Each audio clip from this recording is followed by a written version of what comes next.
आज पुन्हा आपण आपल्या शीतल अकॅडमीच्या यूट्यूब चॅनलला म्हणजेच ॲडव्हान्स ई लर्निंग अकॅडमीच्या चॅनलला घेऊन आलो आहोत एक नवीन व्यक्तिमत्व. जे व्यक्तिमत्व शिक्षण क्षेत्रातील 3 दशकाहून अधिक काळ त्यांनी अविरत सेवा देत आहेत. कळवणमध्ये कार्यरत आहेत. म्हणजे शिक्षण विभागाचे शिक्षण विस्तार अधिकारी रवींद्र शांताराम साबळे सर यांनी अनुदानित शास्त्रशाळा तसेच वसतिगृहाचे कामकाज व अतिरिक्त कारभार सहाय्यक प्रकल्पाधिकारी म्हणून त्यांचे योगदान हे अतिशय प्रेरणादायी आहे. आज त्यांचा प्रवास जाणून घेण्यासाठी आपल्या अकॅडमीचे 2 विद्यार्थी त्यांच्या कार्यस्थळी पोहोचले आणि त्यांचा प्रवास, त्यांचे कामकाज हे जाणून घेतले प्रत्यक्ष त्यांची मुलाखत घेऊन. तर वेळ न वाया घालवता आज त्यांची मुलाखत आपण पाहूया या व्हिडिओ मार्फत. धन्यवाद. प्रत्येक व्यक्तीची वाटचाल ही वेगळी असते. संघर्ष, परिश्रम आणि चिकाटीमुळे त्यांची झालेली ही कहाणी इतरांसाठी प्रेरणादायी असते.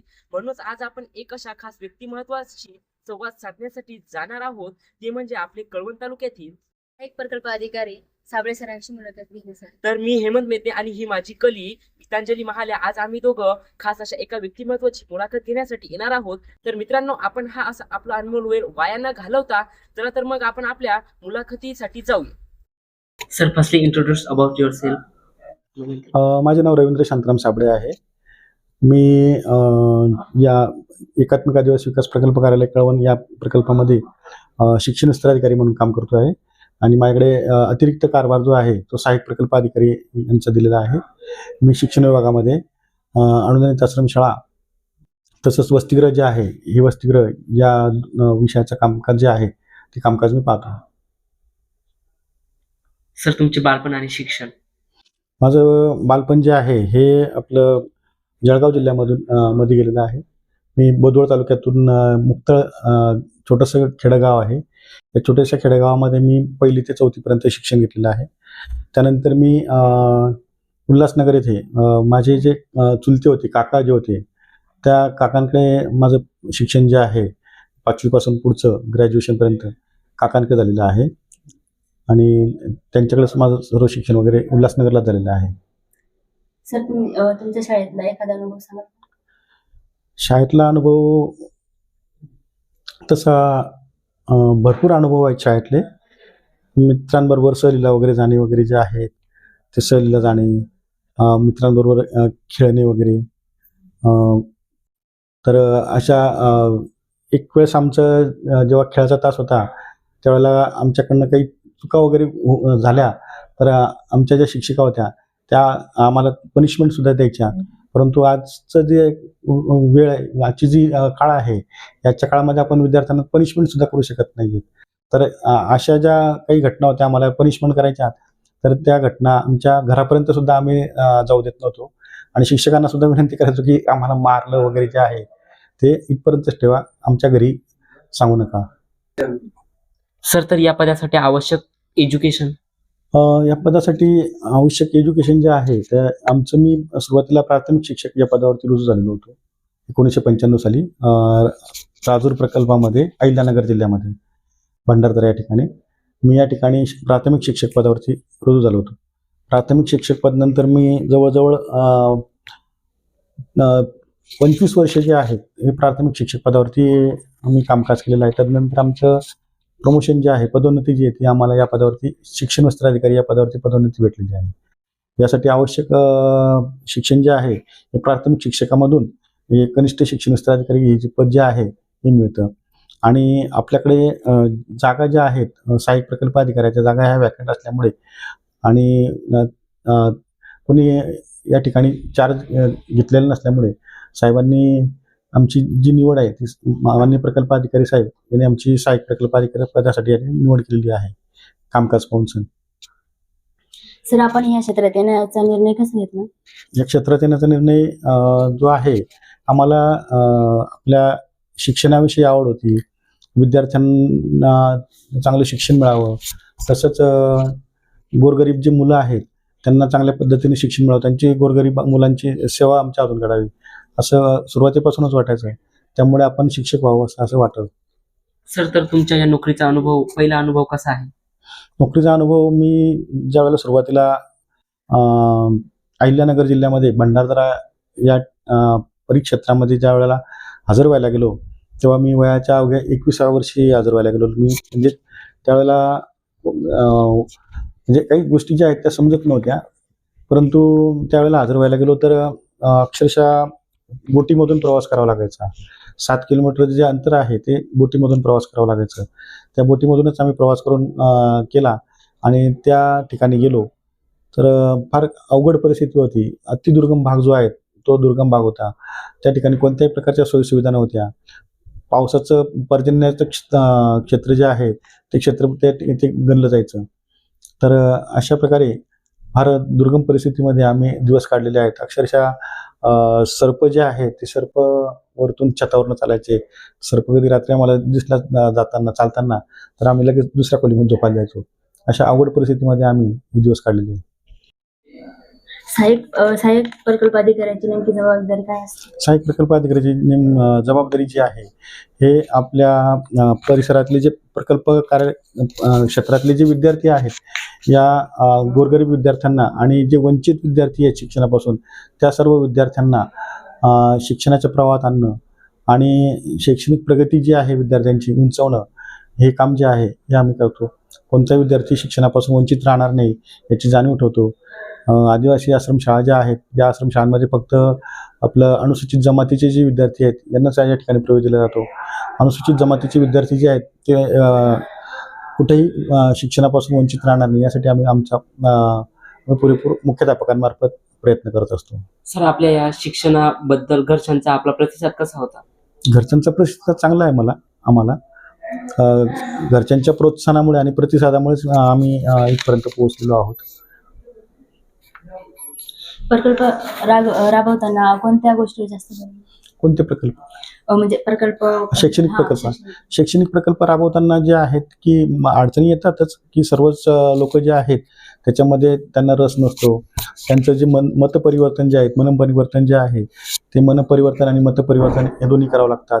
त्यांना शिक्षणाविषयी त्या योजनांविषयी माहिती सांगावं लागते, प्रकल्पाविषयी माहिती सांगावं लागते, गुणवत्ता वाढीसाठी आपण काय काय केलं पाहिजे, कशा पद्धतीने आपले विद्यार्थी जे आहेत हे शिक्षणाच्या प्रवाहात आणावे याविषयी सर्व मार्गदर्शन जे आहे अगोदर शिक्षकांना पटवून द्यावं लागतं आणि शिक्षकांना पटवल्यानंतर तो प्रकल्प आम्ही यशस्वीरित्या राबवतो. आणि जर सर शिक्षकांना तुम्हाला असं हे सांगण्यासाठी जर कठीण जात असेल तर तुम्ही त्यांना समजवण्यासाठी कोणती पद्धत वापरता?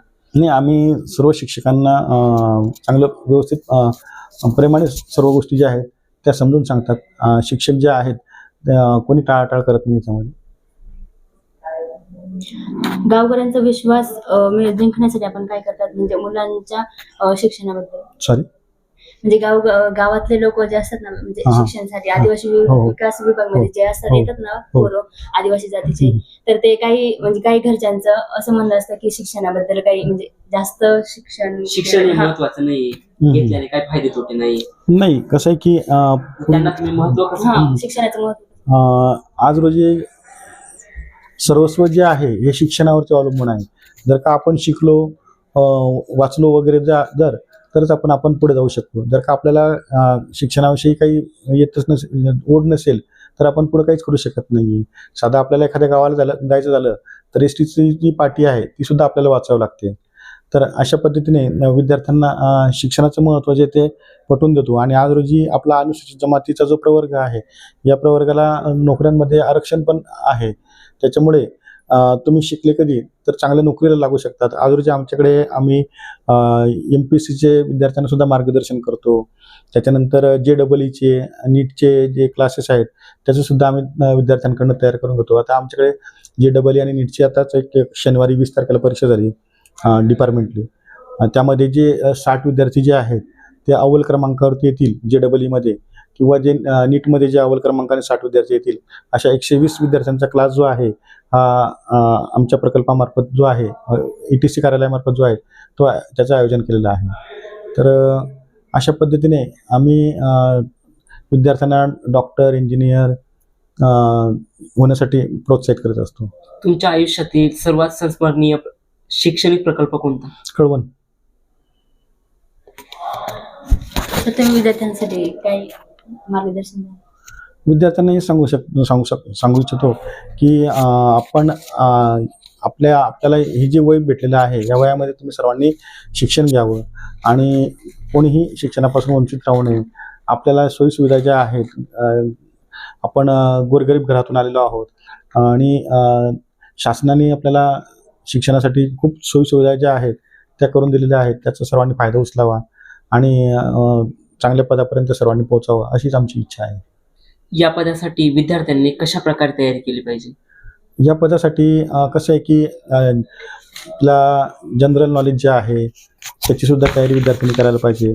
त्यानंतर स्पर्धा परीक्षा ज्या आहेत त्या स्पर्धा परीक्षांमार्फत सुद्धा आता पदं भरली जातात. MPSC मार्फत आणि UPSC मार्फत सुद्धा ही पदं भरली जातात. UPSC मार्फत नाही पण MPSC मार्फत आता पदं ही सहाय्यक प्रकल्प अधिकारीची भरली जातात. तर विद्यार्थ्यांनी चांगला जोमाने अभ्यास करायला पाहिजे. त्यांचं ज्ञान जे आहे ते वृद्धिंगत केलं पाहिजे त्यांनी आणि वाचनाची जी सवय जी आहे ती वाचण्याची सवय सर्वात महत्त्वाची त्यांनी केली पाहिजे. सर्व विद्यार्थ्यांना एकच सांगू इच्छितो की त्यांनी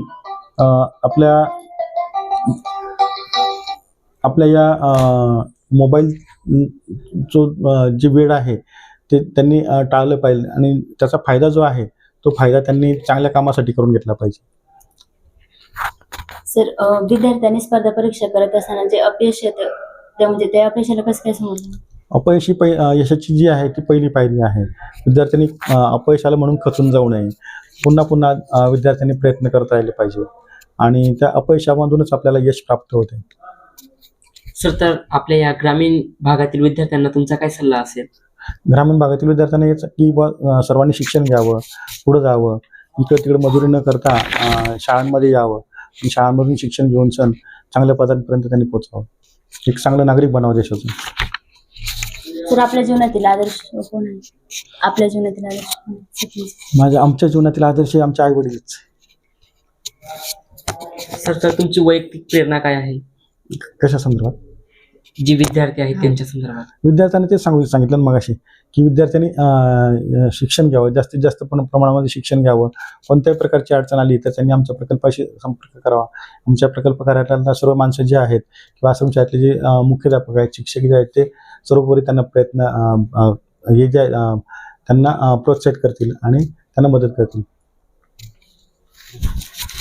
पुढील काही वर्षात आपल्या करिअरचे उद्दिष्ट काय आहे?